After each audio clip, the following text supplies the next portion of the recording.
Grim morning and welcome to the Grim. I'm your host, Kristin. On today's episode, we'll be opening the gate and entering Silver Terrace Cemeteries, located in Virginia City, Nevada. The aroma of coffee mingles in the air. The gates stand open. Step carefully. It's time to descend into the hauntings of history.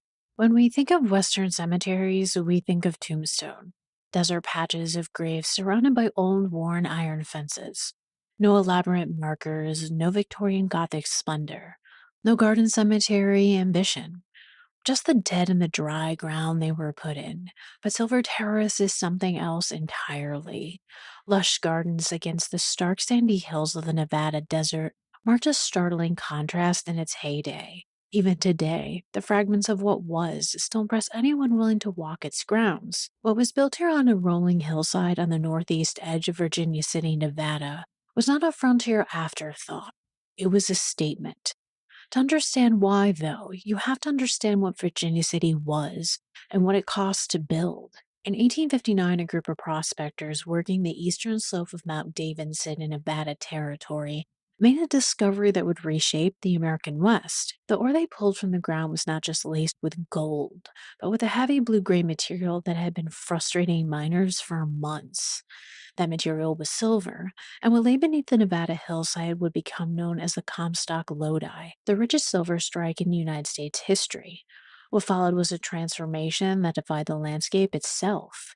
Where there had been nothing, Virginia City appeared. Within a decade, a full city had clawed its way up the side of a mountain at over 6,000 feet, complete with churches, hotels, newspapers, theaters, and a population that would swell to nearly 25,000 souls at its peak in the mid 1870s. The wealth flowing out of the Comstock financed the Union during the Civil War, helped fund the construction of San Francisco, and bankrolled the state of Nevada's very admission to the Union in 1864.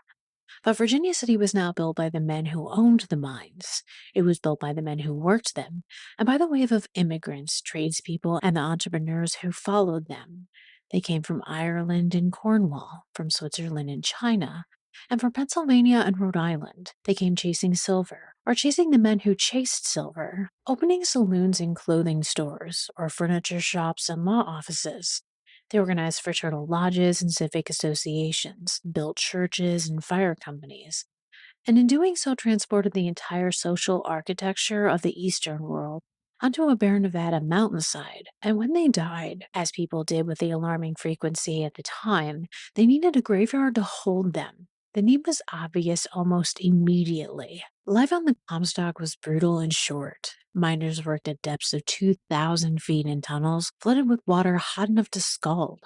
Havens, explosions, and fires were not exceptional events, but occupational certainties. Disease also moved fast through the crowded mountain city with limited sanitation. The average resident of Virginia City didn't live past their 30s. Before an official cemetery was even established, smaller burial plots had already sprung up across the hillside surrounding Virginia City, scattered and informal, struggling to keep pace with the dead. In 1867, the city consolidated those efforts into something permanent. On a stretch of rolling hills on the northeast edge of the city, Silver Terrace Cemeteries took shape. The name is plural, though, for a reason. Silver Terrace is not one cemetery, but a collection of 11 distinct plots, each claimed by a specific civic, fraternal, or religious organization. The Masons, the Knights of Pythias, the Pacific Coast Pioneers, the Improved Order of Redmond, the exempt firemen, in the Roman Catholic Church. The social stratifications that govern life in Virginia City followed its residents into death, drawn in fence lines in stone across a Nevada hillside. There is one conspicuous absence in that hierarchy: Virginia City's Chinese population, which at its peak represented roughly 1 in 10 residents, but whom built the infrastructure of the Comstock from the outside. The miners' unions barred them from working underground, so they ran the laundries, the kitchens, the woodcutting operations, and the domestic labor that kept the city functioning. They built one of the largest Chinatowns in the Intermountain West on the hillside below the mine headframes. And when they died, they were not buried at Silver Terrace at all. They had their own separate ground. Apart from the fraternal orders, the civic organizations, and the church plots, as they had been apart in life, they were also in death. The fire that destroyed Virginia City's Chinatown in the 1870s sadly erased much of what the community had built above ground, and the cemetery is only what remains today. What they built here, though, was not Boot Hill, not a dusty afterthought at the edge of a rough town. The founders of Silver Terrace had a grander ambition. Locusts and elm trees lined the paths, imported flowers and shrubs added color against the desert. A gravity fed irrigation system kept the grounds alive. White picket fences divided the sections cleanly. Headstones arrived cut from Italian marble.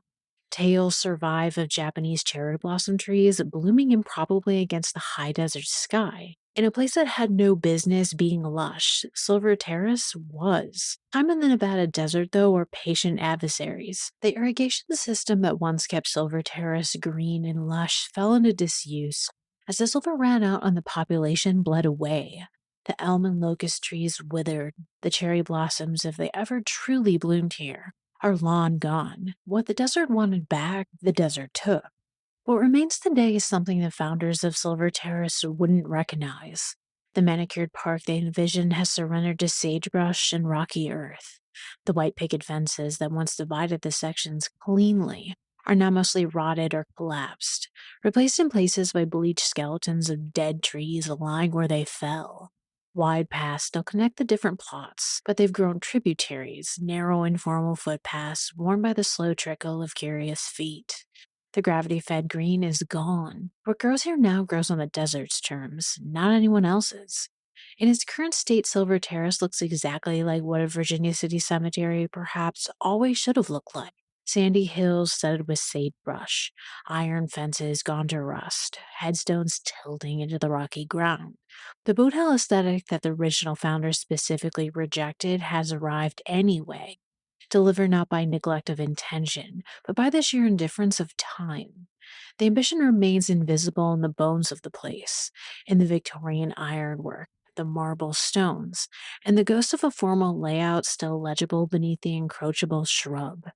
But the desert has made its argument, and the desert is winning. Out of the 4,000 people within the grounds, only 1,300 markers remain, giving visitors an idea how time hasn't just changed the landscape, but also the graves. The view, though, at least hasn't changed. Looking toward the town and the twin spires of St. Mary in the mountains and St. Paul the Prospector, they still rise against the sky. Beneath them sits Virginia City itself, all of it under the shadow of Mount Davidson. To the southeast, the Virginia Range rolls out dry and ruggedly beautiful, and directly to the south, visible among the graves, stands the Collar Mine, one of the excavations that put every person buried here on the ground in the first place. The headstones of Silver Terrace, though, tell the story of the Comstock more honestly than any history book. Walk the grounds long enough and the pattern emerges. Young men, Cornish names, Irish names, with causes of death that read like a catalog of industrial violence. James C. Fay was 23 years old when the Good and Curry mine killed him. Born in Cornwall, England in 1850, he had come to America in the late 1860s the way so many Cornish miners did, following the ore, trading one hole in the ground for another on the other side of the world. The Comstock's mines, though, went deeper than many at the time, making this mining location even more dangerous than mining was already to begin with. When the ceilings came down on James Fray, his body was never recovered. The stone bearing his name in Silver Terrace is not a grave marker in any traditional sense. It's a memorial to a man the mountain kept. Two men who had arrived together from County Louth, Ireland, also shared a similar fate. Eugene Monahan and Anthony Adams made the crossing together, bound for Virginia City and whatever Comstock might still offer to young Irishmen willing to go underground. Eugene went first to Silver Terraces. He died in a mining accident in the Ophir mine. 6 months later, Anthony Adams died in the exact same mine. The same darkness, the same rock, the same outcome, only 6 months apart. They had faced, as one account put it, the certainty of uncertainty in a wild new land, and they had found it together. The mines claimed their share, but Virginia City extracted its tolls in other ways too, and the civilian stones at Silver Terraces carry their own particular weight. Helen Milne was just 19 years old when she married John Hampton. She had come from Bayview, Massachusetts, a world away from the Nevada desert. When John opened a business in Virginia City in the late 1860s, she had followed him here. They built a life on the Comstock the way most people did, quietly, practically, outside the mythology of silver strikes and frontier adventure. But Virginia City was not a gentle place for those who never even went underground. The Hamptons lost two sons before those boys had learned to speak. Frank was 14 months old. Wally was 2 years and 11 months. Their small stones still stand at Silver Terraces side by side, marking the particular grief that frontier medicine couldn't prevent and frontier life couldn't spare anyone from facing. Helen and John survived the Comstock only to die elsewhere together in tragedy. In 1888, they were aboard a vessel in San Francisco Bay when it collided in a heavy fog with another ship near Alcatraz. Both were killed. They thankfully were survived by a son and daughter. The family plot at Silver Terraces holds all of them now, the parents beside the two small boys they buried 20 years before. Some stories have tragedies far from the mighty events, but just as mournful and grim in a more mental capacity. Harriet James wanted one thing from her husband. She wanted him to give up wrestling, but he didn't. What followed is recorded only in the coldest terms available to a cemetery record. Harriet took her own life with strychnine and was buried in the Oddfellows section of Silver Terraces. The particulars of what drove her here, whether desperation or despair or something that had nothing to do with wrestling at all, went with her into the ground. In the Catholic cemetery, a stone marks the Crawley family plot. Matthew Crawley had come from County Cork, Ireland, and was one of the 1,000 Irish immigrants who built their lives around the Comstock. He and his wife Hannah had one son, Aloysius Crawley, who died on July 17th in 1872. He was killed by a rattlesnake bite. The Crawleys had crossed an ocean and built a life in the Nevada desert, and the desert answered them in the most indifferent way it knew how, cruelly taking their son's life with poisonous venom.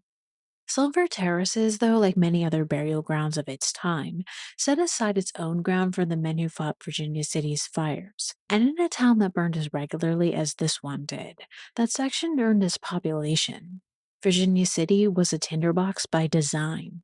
Wooden buildings packed tight on a mountainside, lit by open flame, heated by wood stoves, and fed by the constant wind that moved through the high desert without obstruction. The city burned catastrophically in 1875, a fire that consumed much of C Street and left hundreds homeless. The firefighters who would work these hills were not volunteers in any casual sense. They were in the last line between functioning city and ash. One of the men entrusted with that burden was George Hanbridge. Hanbridge came from New York and worked his way up to chief of the Virginia City Fire Department. He didn't, though, die in a fire. He broke his neck in a fall in the Virginia City Gas Works, the kind of death that arrives without drama or warning, away from the thing the man had spent his life preparing to face. He was survived by his wife and children. A few steps away rests another man whose path wound through fire, carrying him elsewhere. William Mullen had fought fires in San Francisco before coming to Virginia City, where he left the profession and worked as a bartender until a stroke killed him. He might have faded into the anonymous ranks of Silver Terrace's forgotten dead, had it not been for what happened nearly a century after his burial. During a restoration of the firemen's section in the 1980s, someone thought to contact the San Francisco Fire Department. The message was simple. One of yours is buried in Nevada. Would you like to take care of him? San Francisco answered. The department hired a craftsman to provide Mullen with a new grave marker. A San Francisco firefighter named Bill O'Neill donated the wrought iron fencing from his own home, had it cut and welded to fit the dimensions of Mullen's plot. It's the only gravesite in Silver Terraces whose fence incorporates the pattern of California grapes. A city that had long since moved on remembered one of its own and made the trip to say so. But not everyone the firemen claimed as their own made it into this ground. Julia Boulette had come to Virginia City in 1863 and built a life the respectable women of the town refused to acknowledge. She worked independently, kept her own house on D Street, and somewhere along the way earned the genuine affection of the men from the Virginia Engine Company No. 1, who made her an honorary member of the department. On the night of January 19th, 1867, she was robbed and murdered in her home. She was 34 years old. The firemen wanted to bury her in their section at Silver Terraces. The women of Virginia City, though, said no. So the department gave her a funeral they could. Beneath the mournful notes of the Metropolitan Brass Band, 60 members of the fire department marched through the streets, behind a silver handled mahogany casket. 16 carriages followed in their wake as the procession climbed toward Flowery Hill Cemetery, passing the fine homes above the city where curtains remained drawn and doors stayed shut. She was buried on a solitary hillside with a simple plank of wood that bore her name, Julia. Her grave, though, has since been lost, but the men who carried her coffin marched beside her hearse and mourned her passing remain here, and so does her memory. The men who settled Virginia City, though, carried their wars with them. The Comstock boom years overlapped almost perfectly with the aftermath of the Civil War, and many of the men who came west had already survived something before they ever went underground or opened a shop on C Street. Peter K. Ching had served for the company of the 2nd Pennsylvania Volunteer Infantry, though the war hadn't asked much of him beyond a single skirmish at Hoke's Run against Stonewall Jackson's forces in what is now West Virginia. After the fighting ended, he married a woman named Katie Pop, opened a clothing store, and in 1868 brought Katie west of Virginia City, where he established King's Clothing Store on C Street. He was 46 when cancer took him, and his wife outlived him by 10 years. The symbol carved into Peter's headstone identifies him as a Freemason, one more organization that followed its members from the east all the way to the Nevada mountainside. The war, though, touched men differently. Some carried home stories of great battles, others returned with lives that seemed almost untouched by the conflict, only to find their futures waiting somewhere far from the places where they had enlisted. Captain Kirby had come further and seen more. Born in New York, he had made his way to Ohio, where he joined the 19th Ohio Infantry, one of the Union regiments that saw sustained action through the western theater of the war. At some point after the fighting, he became a doctor. He ended up in Virginia City, as many men of his generation did, following whatever current carried them westward after the war had finished with them. Kirby's journey west was hardly unique. The Comstock had been a gathering place for veterans from every corner of the Union, men who had marched beneath different banners, but eventually found themselves sharing the same dusty streets beneath Mount Davidson.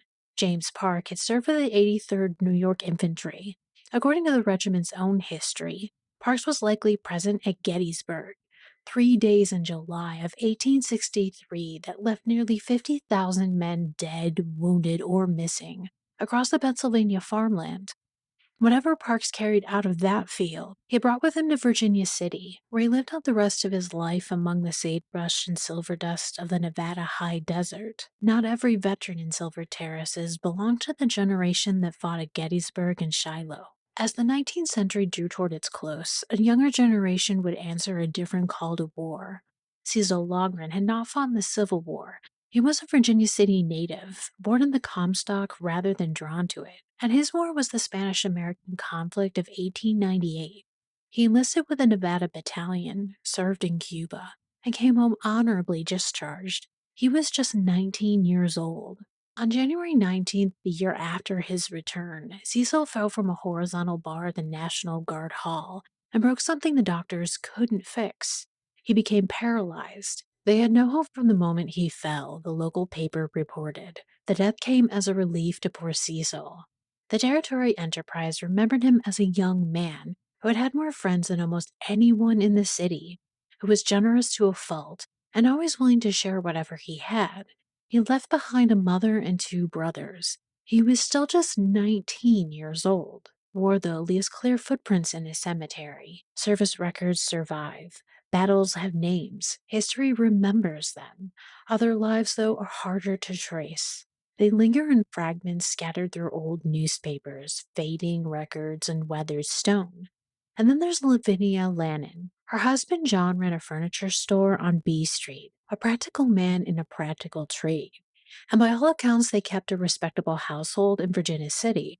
But for 9 years, Lavinia opened that household to something else entirely. She held spiritual circles in her home, seances by standards of the day, gatherings where the living sat together in hope of reaching the dead.